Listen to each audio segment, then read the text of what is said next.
Chris, have you ever done the reverse cowgirl? A few times. Or is it the reverse cowboy? I don't know. I was Because fairly you've got a feminine girl, that time. or did you do it in a dress? I didn't do it in a dress, no. Right. But you have done the move, let's call it a move, that is called the reverse cowgirl, yes?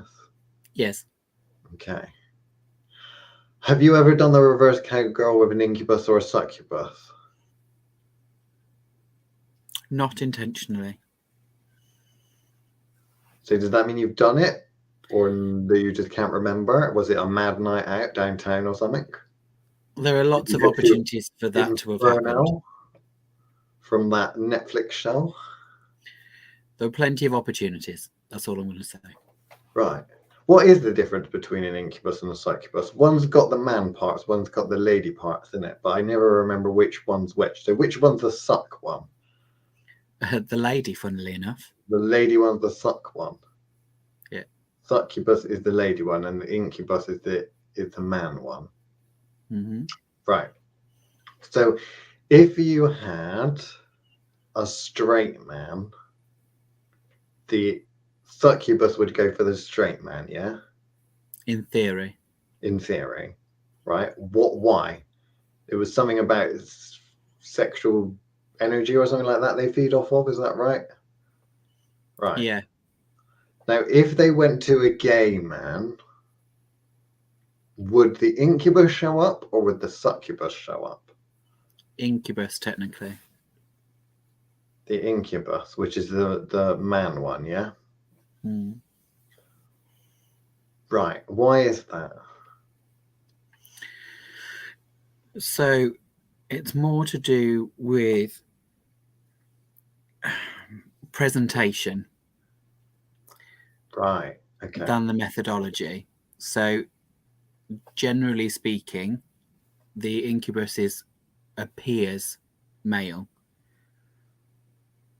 Technically, they are neither, but it appears. So they're essentially male. The same entity, is that what you're saying? Not necessarily the same entity, but the same species, if we're going to. Right. So it's potato to potato. It doesn't really matter. They're both they're both sex demons, essentially. Either of them would do the same job. It was just, and one could be called both if it changed its physical form. So you could have an incubus that is a succubus, but they're not technically the same thing, if that makes sense, because they present differently. So they're these sex demons that people refer to as incubus, succubus, and incubus. They're really just kind of, what's the right term? I've forgotten what the term was. It's on the tip of my tongue. The neighborhood watch people say it a lot. Opportunistic, because they say thieves are opportunistic. If you've got the house that's locked up with the alarm versus the one with the old lady that leaves the door unlocked, they'll go to that one because they're opportunistic. It's easier. So were you saying that it's not so much about, you think they go after the type of energy? So if men have more of like a manly juice about them, ladies have more lady juice about them, so they're not necessarily attracted to the juice.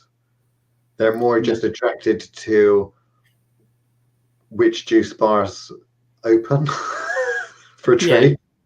Yeah. So they're opportunistic, but they're also scavengers, essentially. So they would take the opportunity. On Stapleton Road. They're not really very choosy, but they know that they need to give enough. They need to ride the carousel a certain amount of times in one night in order to make next month's rent. Is that what you're saying? Yeah. So what you tend to have is in folklore, it makes them sound almost like they're hunters, but in my experience, they're not active hunters. They take what is available. Right. So they would just pick the spot that they were in that is most lucrative. Okay. To ply their trade. Yeah. The same way crossroads demons spend time at crossroads. They're only known for that because that's where they hang out. Right. you're more likely to find an incubus or a succubus in a brothel because that's a convenient place for them to be. The same way they would be at a kegger party surrounded by 15 and 16-year-olds that don't have the ID to go and drink legally. Okay. That's where they would turn up because that's where an opportunity for leftover is. So with the incubus and the succubus, you're saying it's non-corporeal, is that right? So a spirit that needs to eat, essentially, needs to take in some form of energy in order to sustain itself. Yeah, and that energy it takes in is something related to sex. So what would you class that energy as if you were to give it a name? God. Is it like lust? Is it romance? Yeah. It's more passion and lust. Right. So carnal is the word I would use. It's more of a carnal energy rather than a kind of mutable. So do you think that incubus or succubus would need to have some sort of sex with a person, or would it be just the case it just need to be present? Right, so it just needs to be present when that energy is being released. Right. Yeah. There in ideas of all these people that are saying that they spent the night at a hotel or something like that, and the incubus or succubus got them. That's why they woke up with creamy sheets, let's say, right? Is that really incubus, succubus, or is that just a wet dream? Unlikely to be a succubus. Right. One, because if you would likely to be having not a nocturnal emission, you're more likely to have an orgasm without ejaculate. So one of these with an incubus or a succubus. With an incubus or a succubus, the energy. They would take everything. So it'd be a kind of, you're more likely to have the dead orgasm, where you just like, oh, I just went through the motions and I didn't get the warm tingly feeling. That is more likely to be a succubus attack than you having a nocturnal emission. Because their presence would need to be there. So were you saying that some of our clients that are listening, say we've got a couple of female clients that are listening, and they're doing the deed with their husband or boyfriend or whatever, and he's consistently not hitting the spot, Chris, right? They kind of feel like there's something missing. That bang, that I believe orgasm they call it, is missing. Does that mean that it's the incubus's fault? There's an incubus in the house? Or does that mean that he's just good? Could be either. Could be either. So from a paranormal investigation standpoint, how would you be able to tell whether your boyfriend is actually really crap in the bed and he cannot find the spot, or if there's an incubus about? Is there a go-to procedure? If you're a paranormal investigator going around a house that you expect, a hotel that you expect an incubus or a succubus to be, I would go to the room that has the most arguments. Ooh. So it would be the one that has the most kind of frustration and ruined evenings. Because it's likely it can survive on the passion only. It doesn't need to be a sexual energy specifically, but it's that carnal rage that only occurs between couples. So that energy is the same. Like, to me, that would be the same. They are on the same spectrum of requirement. But yes, it would be the room that never sees the happy customers leave. The ones that have had either, it's always bad sex that comes out of that room. Right, okay. So this is very interesting. So a lot of these stories of the people that say they've had mad, wild sex, astral sex or something with some sort of incubus or succubus. Are you saying that probably doesn't sound correct? No, my opinion to that would probably be it's more likely an air sprite. Someone's been fucking the sprites. Yeah, I'd I say think even an age. it'd be more. My opinion genuinely would be if someone has had kind of astral sex with a very appealing, would be some kind of, I don't want to use the word mermaid, but would either be some kind of water spirit or air spirit. And how you felt about it afterwards, like if it was wild, then it's more likely to be an air spirit, in my opinion. If it was just kind of, passionate, then it might have just been a water spirit, local river guardian or something. Are far more likely. Jason says, not an expert, but what I would expect the hypothetical lady to also have trouble achieving orgasm on her own in the presence of an incubus. Yes. Yeah. That is probably also correct, right? Because if the incubus or succubus is in a more of a location, say they spend it in, I don't know, one of the rooms that the ancient ram in, like our good friend, there's not really a friend, Lady Snake apparently had a run-in with an incubus or a succubus. I'm not sure which one it was. I think it was a succubus, the lady one, yeah?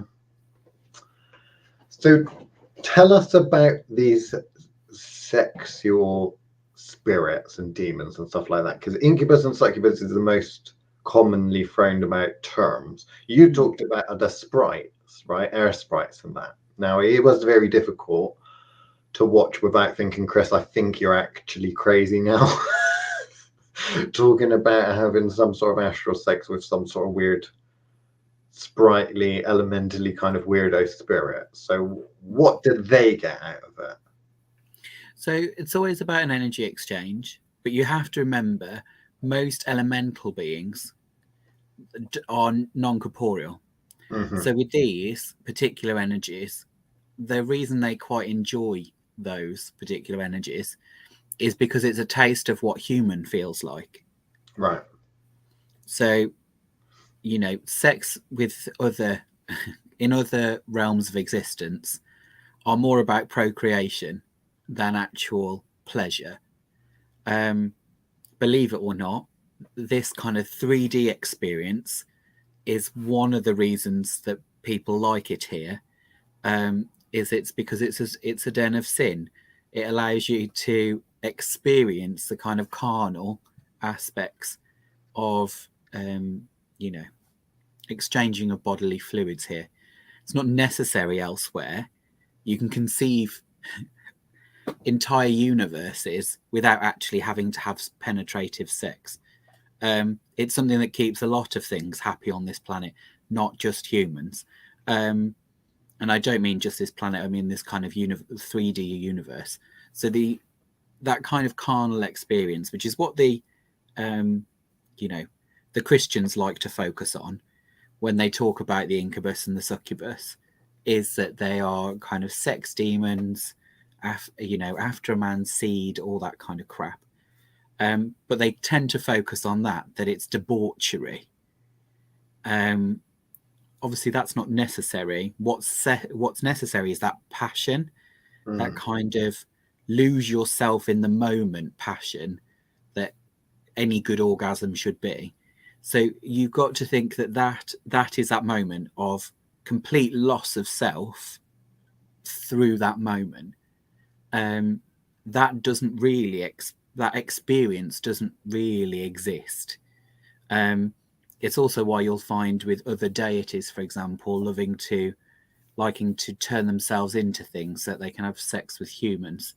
The angels did the same with the whole story of the Nephilim. That kind of coming to earth, and it doesn't mean that, it means three-dimensional form. Actually limiting yourself, that kind of pleasure only exists there. Otherwise, in other forms, in other kind of dimensional layers, fourth dimensional, time is not a matter. So if time's not a matter, how do you compress a moment? because that way an orgasm could last an entire century and you wouldn't know any different. It's that compression of time in 3D that allows a century-long orgasm, Chris. That reminds me of that thing. You remember when we talked about on the No Holds Barred Witchcraft podcast, Aphrodite's answer phone machine? That would be a centuries-long orgasm, possibly more. Yeah. I get what you're saying. But you get what I mean? We're talking about an experience that is unique to 3D, not human, limited to 3D. So in that 3rd dimension, that time lapse that is available there allows kind of what we would consider pleasure, and not just kind of sexual pleasure, any kind of pleasure. When you eat your favorite food or you hear your favorite music, that kind of sensory pleasure is something that is very limited to this plane or this dimensional compression. So the same with elementals is they don't experience it. So, elementals having to copulate with humans in order to allow that to happen. Obviously, like the Nephilim, you have kind of half-breeds here.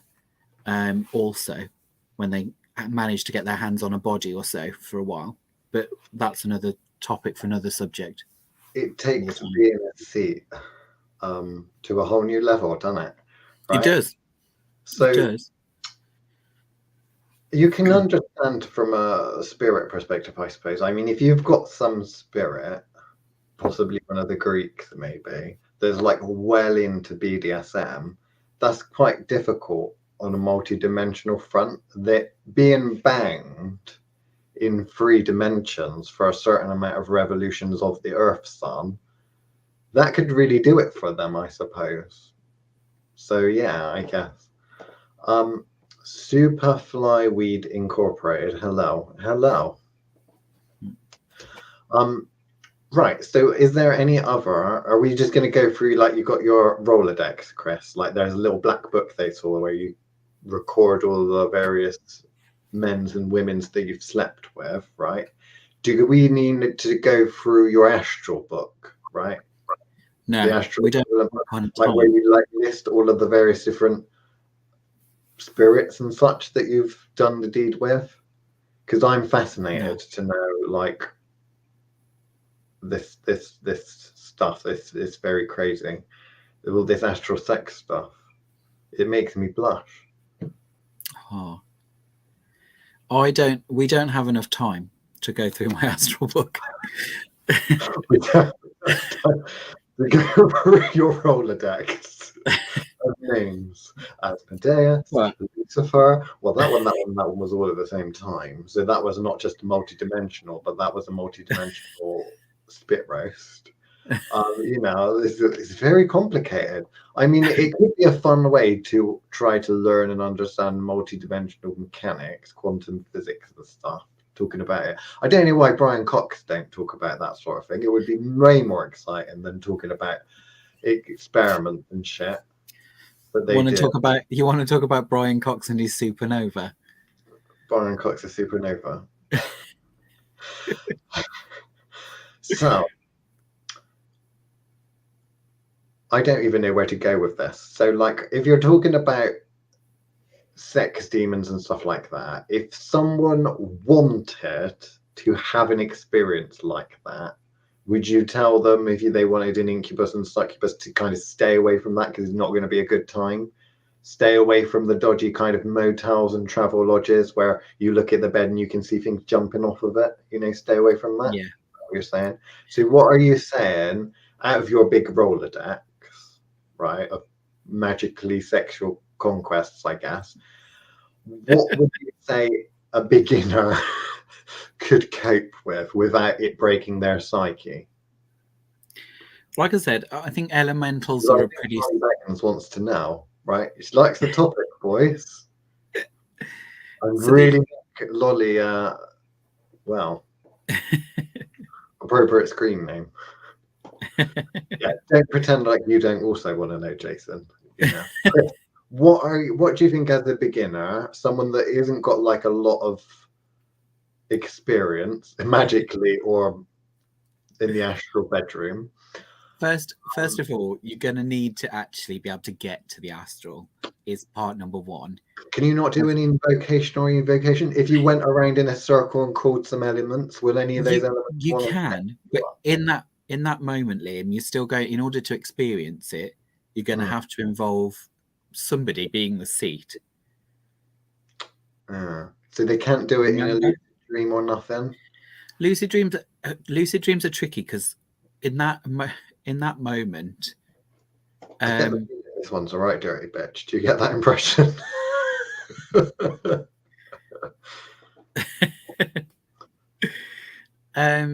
Oh, so yes, there's. I can't. I don't even know where you want me to go, Liam. I want you to tell me, because we talk about like astral travel and stuff like that, right? We've got people that have spent ridiculous amounts of money going on these meditation CDs where they say, lie on your back.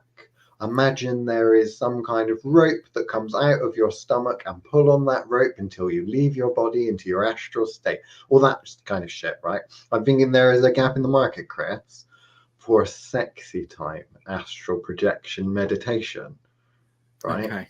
Thinking that you're wanting a new money spinner. Is that what you're saying?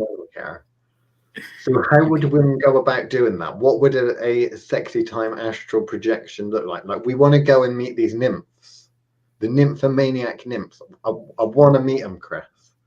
Yeah. Okay. Mechanics. So the basics you're going to have to worry about is lucid dreaming is tricky because with lucid dreaming, yes, you can control going and having, if you're going and having sex with things that look like whatever you want them to look like. It's called lucid dreaming for a reason. So those parts are kind of like, well, actually, does it really matter if all you're wanting is a dirty dream? So if that's all you're wanting, lucid dreaming is where you need to be. With astral sex, you've got two major options. One is top or bottom. Liam. Oh. To be fair, that's what Jason's just asked, which is would one be the physical top and one be the astral bottom? I think me and Jason are on the same wavelength. No, Jason, the top or bottom thing, I know the answer to that, right? Because it's multi-dimensional. You could top and bottom at the same fucking time. Exactly. But you're focusing on your own issues. This isn't the issue we were talking about, Liam. Okay. So you've got two major options. Your two major options are astral, which means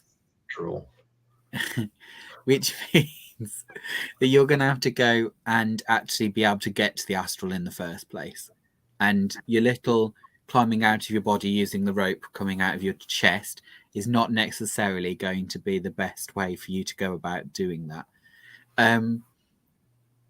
What you're going to need to be able to do is actually access the astral and build spaces that you are happy being in. An astral boudoir.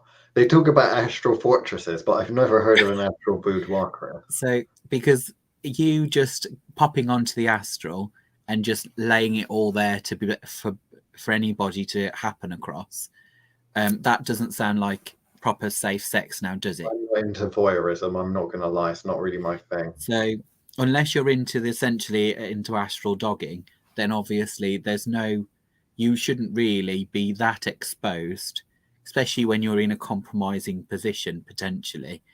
That is not, you've got to think about your safety precautions in the first instance. Right. So, are you really going to want to just pop over to the astral and just wait about to see what comes along? Oh no, not that trashy. Exactly. So you're going to have to either have somewhere that you're taking them to, that is putting up an advert for, or you need to know where they hang out. So those are your options. Anyway, that's astral. Going and do it there.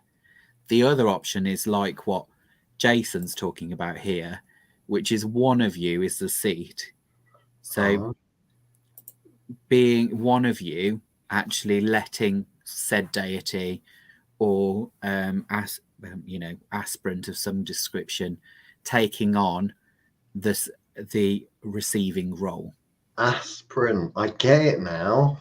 Yeah, because they're the subordinate, because they're the aspirant. Yeah. It's like the apprentice, but they're also, I get it, aspirant.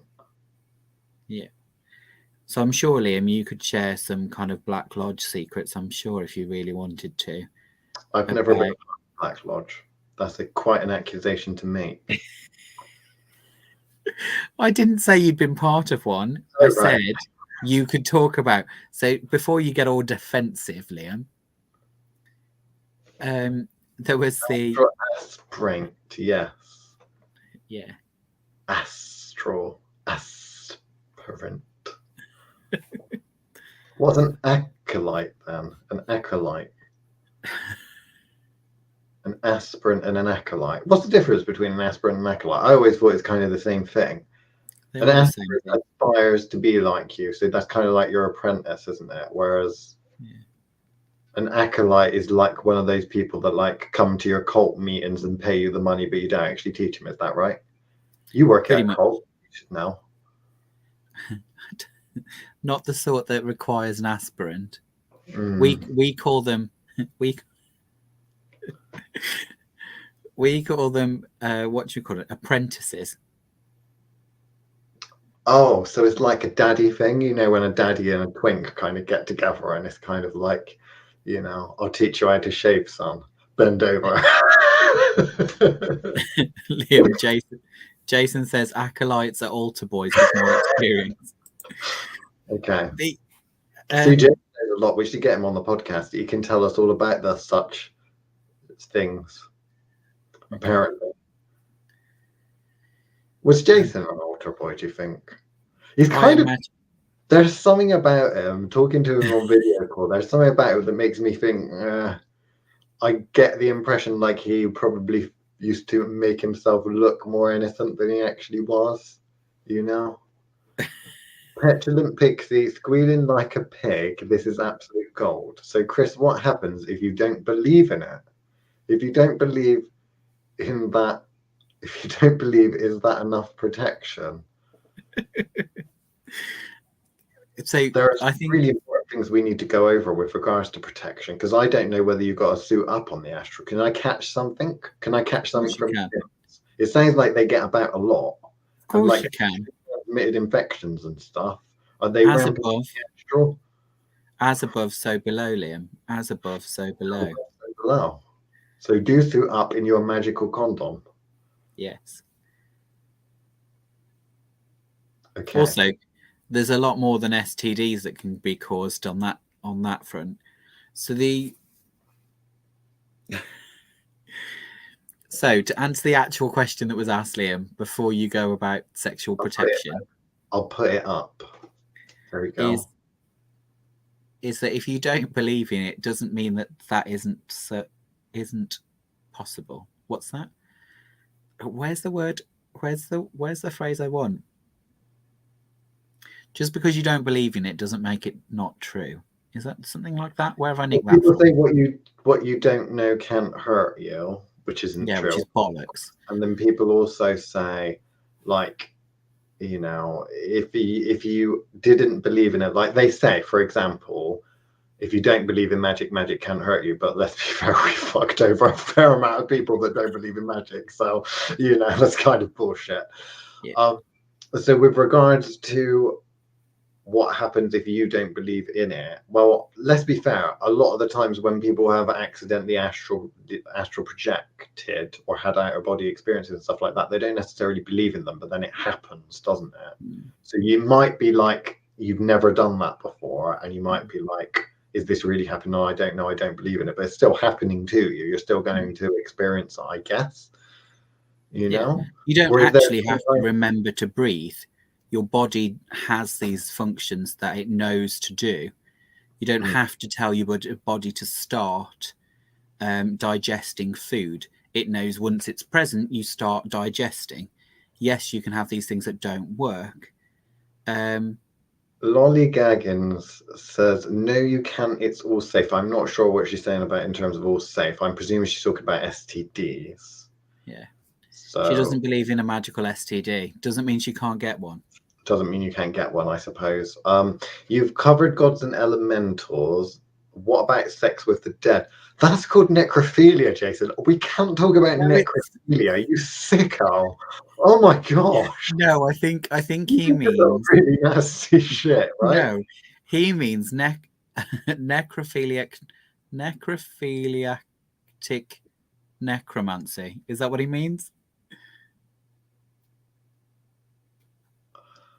I think he's talking about taking advantage of the recently deceased when the No, I don't think he means. I think he means. They call him the steps, the rigor mortis. he means dead spirits. He means necromancy. Makes sense now. Necromancy, he means. Necromancy. So basically, you're riding the. You're basically some. It might not be an old person, I suppose, but some recently deceased hot guy, Jason, right? Where the rigor mortis is set, boing, and he's a riding, but whilst he's riding, he's asking a magical questions and doing the divination. Liam.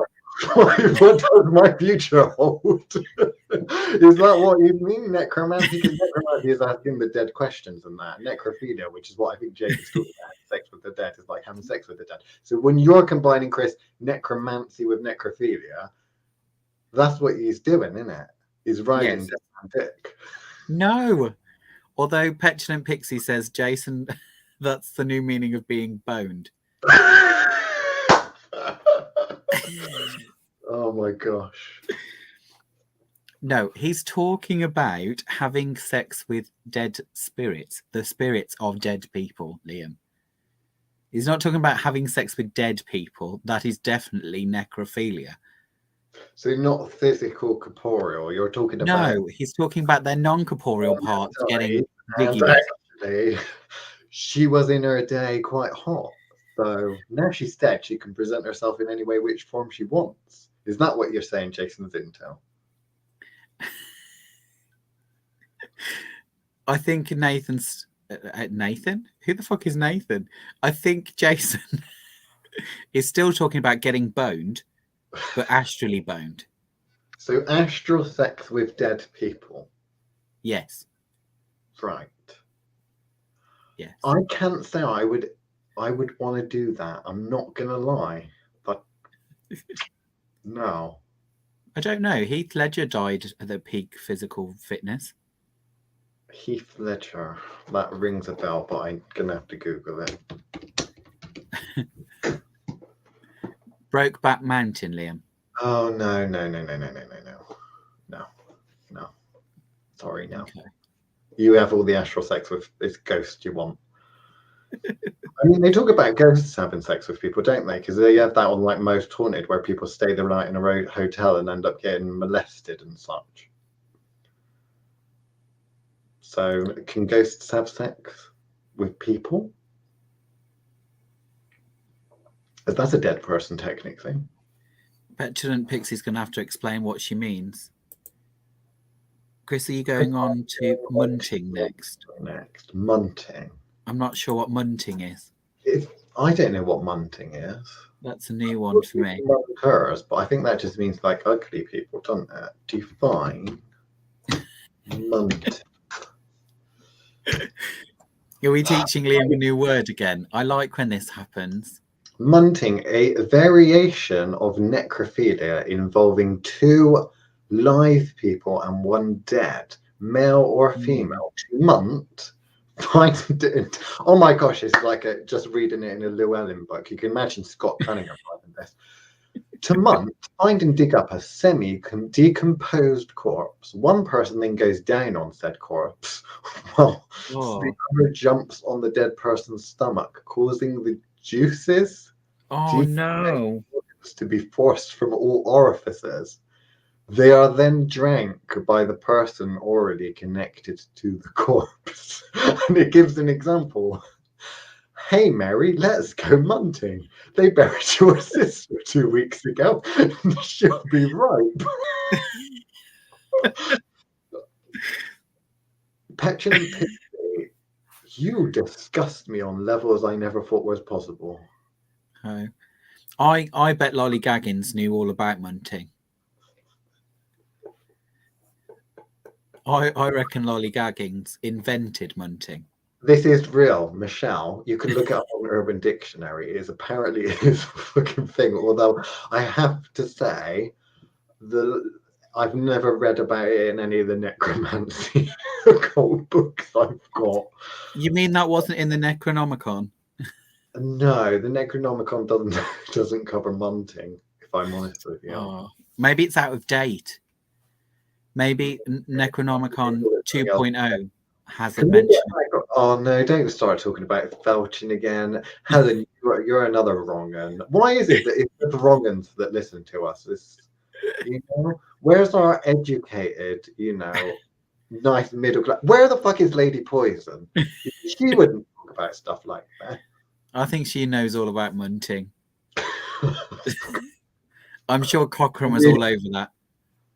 I really don't think that she does. But you know what? If you really want, I will ask her next time I see her at the moot. She's apparently, I think she's doing some sort of talk on protective magic. I can ask her about... What about your protection during munting? When munting. Right. Jason was trying to stay on topic and says, say hypothetically a spirit of some nature wanted to exchange sex for a favour. Dear Deirdre. Now, Deirdre is definitely into munting. Dear, what is it that they used to say? Dear Mystic Meg. Oh, right. Okay. Sorry. What was the question? Well, Lollygaggins is still convinced that you can't get an STD from necrophilia. You definitely can. I don't know. Lollygaggins, I don't really want to know. I not got that much of interest. My interest is look, purely academic way. I've learned some stuff tonight. I'm not going to lie that I wish I didn't. Liam, stop pretending that just because you've now got the haircut of a Backstreet Boy doesn't mean that you are inexperienced in any way, shape, or form. So let's not pretend that you are a shy little altar boy that we're all taking advantage of, because that's the least of one of your fantasies will get far more devious than that. Right. So you were going to tell us how we get onto the astral world, or once we get onto the astral world, right? Do I download an app which tells me where all of the sex demons are? Is there like a grinder equivalent on the astral, as above, so below? So, right. This may be a strange one because those armchair magicians never talk about it, but you can do magic on the astral, which means you can quite easily summon up whoever the hell you like when you're in your astral body. A lot easier. The bit that's scarier is, again, we need to talk about protection to making sure that you are safe while you're astral traveling. I want to be safe. Quite frankly, one of your friends being the seat is far safer than astral sex. Just putting that out there. Maybe not for the friend, because the friend might not know at the time. No, Liam, this should always be consensual. Right. The acolyte should know that they're being the seat for Zeus. When you go to the astral, mm-hmm. and you're advertising yourself as wanting some action, is this like Harry Potter? In Harry Potter where the Death Eaters and that, they fire up that dark mark and the skull with do you just zap the sky and then there's a massive DTF down to fuck just starts flashing above you for all of the astral world to see? Or is it another type of manifestation, Chris? But it depends on how widely you want to advertise. If you want to throw a sign up that says anything that can see this, I'm willing to have a go. Well, then that would yes. be a Grindr, wouldn't it, then? So no, because you can still stop them before they know where you live, Liam. There's a block on button. Grindr. Like, you know, yes, it says this person is so many meters away. It doesn't mean that you actually know where they are. You've got a vague idea in one of the directions they are that far away. You throwing a big flare in the air that says, I want some, is a bit more exposure than Grindr, Liam. Michelle says, what's dangerous about astral sex and why is that appealing to me? Well, love, I think you're a slut. Probably. It sounds like if it's really appealing, you're one of those, I know you people, right? I've met many women like you, right? You buy these books, these like Mills and Boon books and that, where it's always like some hunky guy, like they meet and then he throws them about a bit and like does a naughty thing to them, right? Michelle, I see you. You think right? Michelle's into Mills and Boon? I don't know. I've never read a fucking Mills and Boon book, right? But it's like what like women seem to want. I don't fucking know, right? She's saying there's appealing to her, the whole astral bit and that it's dangerous and all that sort of thing. She's thinking she's going to meet some like biker demon or something like that, and he's going to like take her back to his lair and do stuff, whatever consenting adults do. Yes. Demon's lair. I don't know. Drag her back to his cave and have his way. Yeah, that's what she's hoping for. You can tell. I mean, look at her face. She's like, yes, please. You did not just judge Michelle's. But she looks so happy. I mean, Michelle. I mean, let's be fair, Chris. Whenever I see her, she's pretty happy, and I mean, surely only astral sex with a demon constantly every night when she goes to bed. Sweet dreams from Michelle. You know, only that can make someone that happy. Surely. We love you, Michelle. We don't judge. Sorry, I've just seen Lollygaggins' comment, which apparently is ginger. Ginger? Which we haven't got on to gin yet, but I... Oh, no, not gin. Because that's one sexy night. Although they've always got an excuse. Right, so there are people that want to talk about the dangers of astral sex. So what are the dangers of astral sex, Chris? Have you ever caught a magical STD? Have you ever given too much to someone that you've just kind of passed out?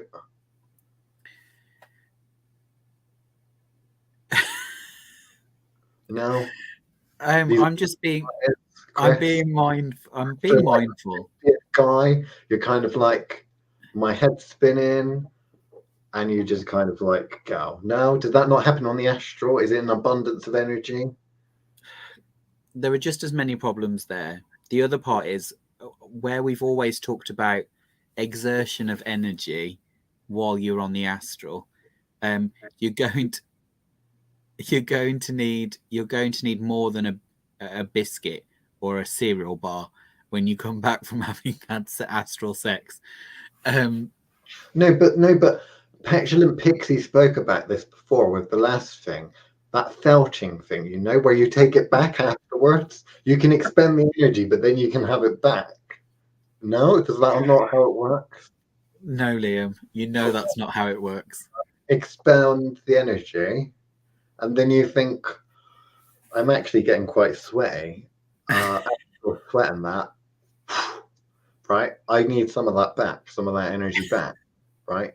Or is this like that thing you got me to watch, Dante's Cove, you know, where they do like the energy exchange and they just go around, the magical people just go around feeding on the mundanes, right?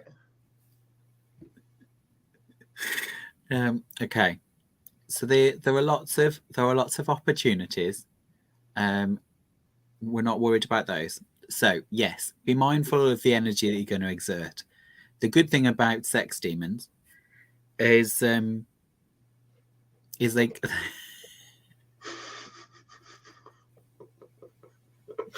Oh, we've got 15 minutes, and people need to learn this stuff. This is really important. We're actually talking, Chris, now we're talking about sexual health and well-being. That's super important. You need to give us the talk, right?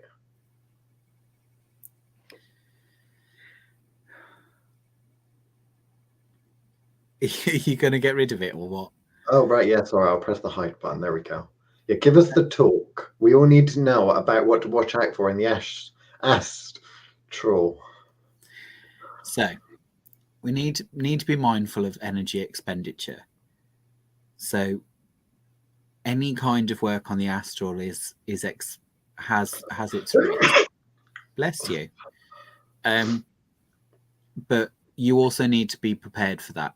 So you need to be, how much energy is that going to be used? Obviously, the main reason for doing this sort of thing is there's a lot of energy to be gained from doing this. You also have to be mindful of what you're hooking up with. Are there consequences for that? Attachment, Chris. I've had that. Remember that ginger guy? Yeah, attachment is a tricky one to consider. Also, the repercussions of astral births. Oh my gosh, I never even thought of that. You've got to consider about what is actually possible and what isn't possible. So it's a tricky one. It's a tricky one for you to think about. Also, like I said, attachment in a different way. There are lots of ways for growths to occur. And remember, as above, so below. So things that can happen over there can also have implications here. So if you get an infection in your astral body that you're not able to recognize or be aware of, then that can start to have problems in the physical when it filters down.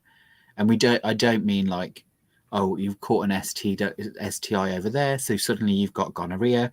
Like in the physical, it's not that literal. I'm talking about where damages can happen to your astral body and those damages being passed on. So, rough astral sex. So, yes. Because if it's on an energetic level, you're exposing yourself energetically. So, yes. So, protection. In the mundane world, you expose yourself in the astral world potentially. As above, so below. You go in and focusing on them there, but also give the nipples a squeeze for a bit, multi-layered. Wow. It's good technique, Chris. You shouldn't just focus. I know that's like the primary area when you go for it, but like you should do some other stuff above waist height as well.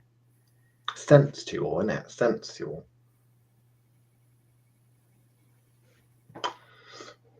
So my ex calls me Diabla, so can I cruise the astral plane as Diabla and rain terror on all the demons and reverse gaggle all of them?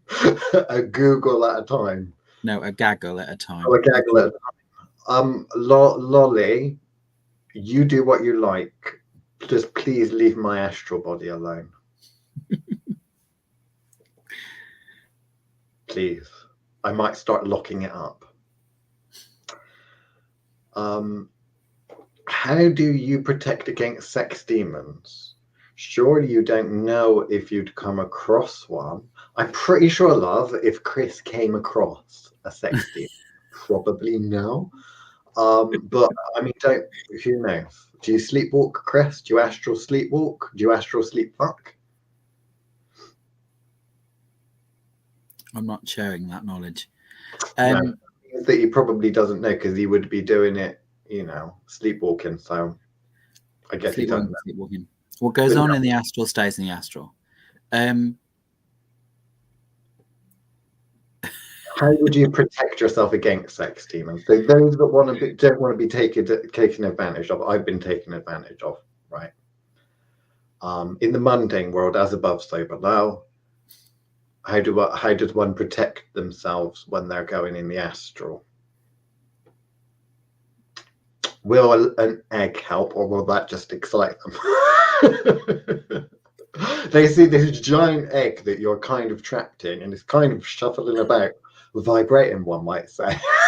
Does that just make them more intrigued, or not? You just, I wonder how many New Agers have been used in that way. Wow. They come across, they find something, the New Agers wandering about in the astral, and they think, shields up. I think there's something iffy going on.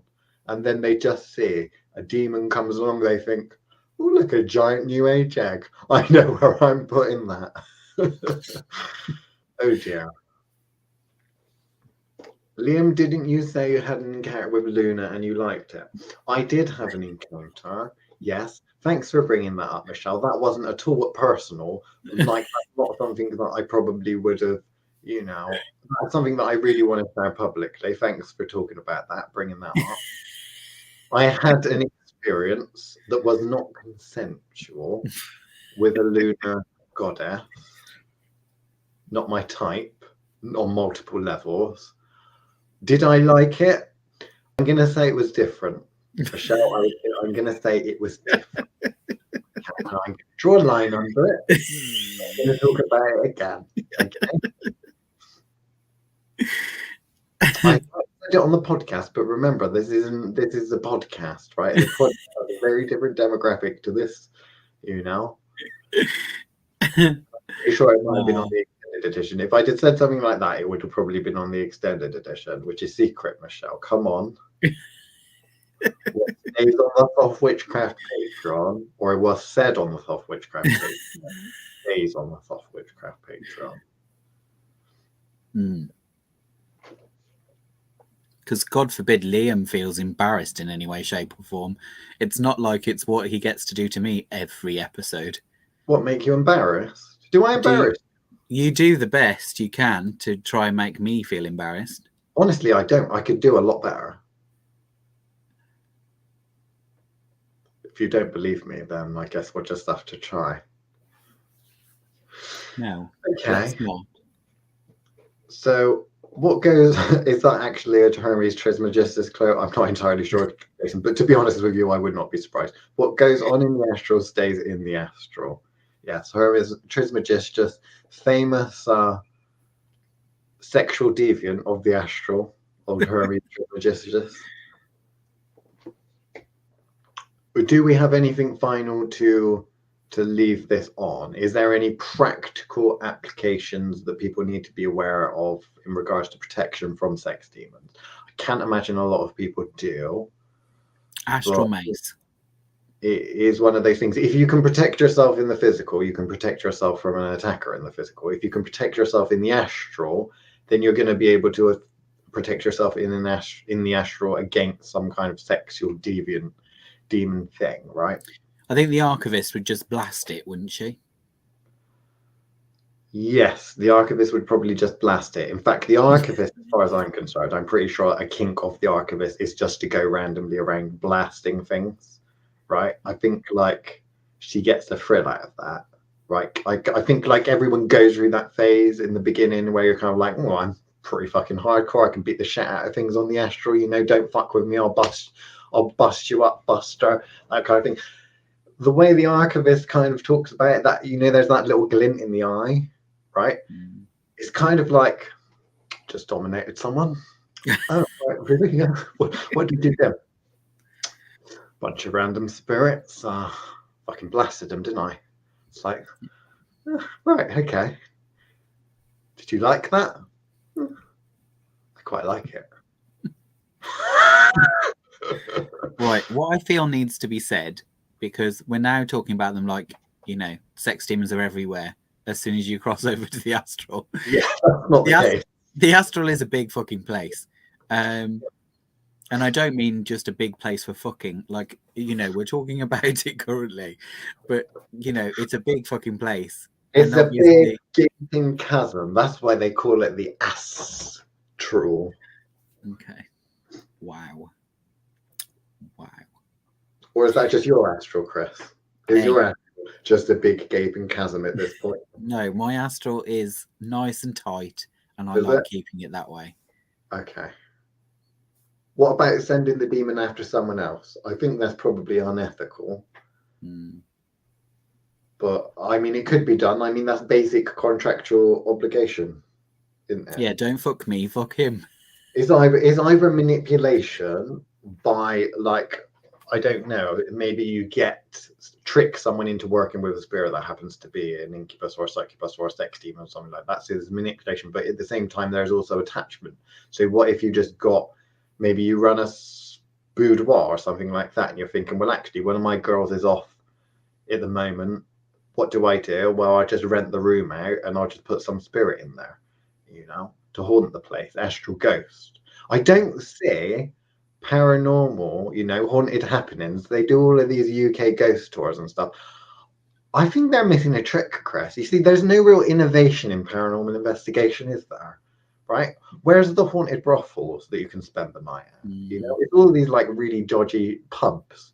But where's like this? I'm not asking for myself. I'm asking for a friend.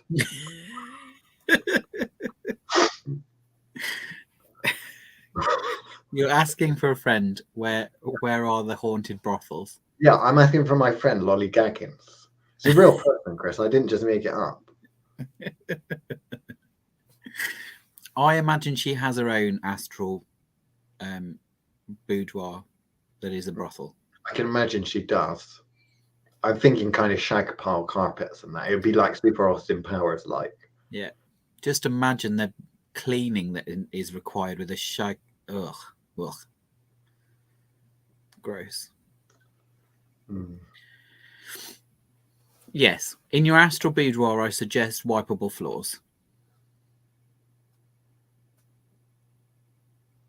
Because let's face it, we don't need to be warm. It's the astral. Well, I suppose you heat each other up, don't you? Sharing body heat and all that.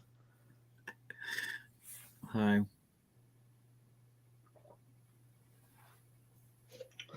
I've been cackling loud enough for the neighbours to hear throughout this. I don't think this has been a bad episode, if I'm honest with you. Like, we'd have never got away with doing this when we was on Paranormal TV, on the Keep On Chatting network, would we? I mean, all of those... Although we did talk about tiger penis a lot. They would have loved to... Is there magical applications to tiger penises is in the astral, Chris? Are you aware of any? No. Is it like a wand? Astral dildo? Something like that? Is there such a thing as an astral dildo? I don't really know. It's astral. You can do what you like. You can do what you like. I mean, it's like, is it the Green Lantern that has the power to just like project anything he imagines? I think it's the Green Lantern, isn't it? Yeah, willpower. Yeah. Your imagining is like, it's like magic, Chris. It's like magic. You'll never want mundane sex again. Do you think that's why nuns meditate a lot? Do you think what they're really doing is like all these monks and that, all these people in monasteries and stuff, they dedicate themselves. Do you think what they're really doing is actually they learn all this meditation because they just like, it's just an astral gangbang? Makes you wonder. Maybe that's why they call them Jesus' old lady. They're all fucking Jesus. The Jesus? Yeah. Which one? Chinese Jesus? All of the Jesuses. All the Jesuses. A gangbang of Jesuses. It would make you say, Jesus fucking Christ. And they'd all go, no. Yeah. Surely if it's Jesus fucking Christ, one of them's on a crucifix.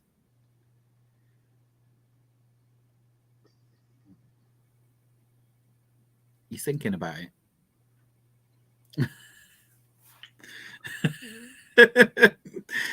Oh dear. Well, some people are into that sort of thing. I'm not. Right, I think that's it for this episode of The Fausty Witches. I hope you enjoyed it. I don't know if you've learned anything. I certainly learned another rather rude word this week that I'm probably never going to forget, unfortunately. But there we go. Goodbye. See you on the astral.